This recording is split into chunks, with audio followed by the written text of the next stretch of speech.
يا حزن الحزن، يا شداد الشداد يا بيشدي.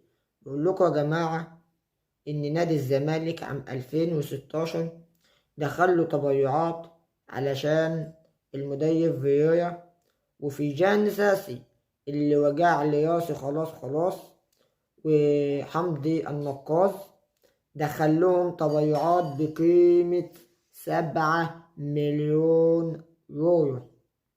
طبعا يا جماعة طلعت على التلفزيون والدنيا مقلوبة. الغريب يا جماعة إن هي اتكتبت في الميزانية، بس ما اتكتبتش اللي هي دخلت النادي.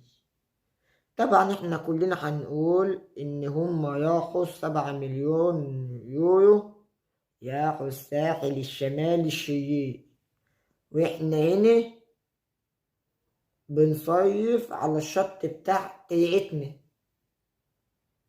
طب يا جماعة ما فيش حد يحاسب الناس ديت؟ ده 7 مليون يورو يا جماعة، مبلغ محترم يجوز مثلا، نقول مثلا 200 وزية، وانا من ضمنهم لان انا شحات مش لاقيين ناكل. لازم حد يا جماعة يحاسب الناس ديت، والزمالك في خطر. يعني كده يا جماعة بيقولك ان في فساد. احي احي، والفساد جاي منين وانا اعمل ايه؟ والسلام عليكم ورحمة الله وبركاته.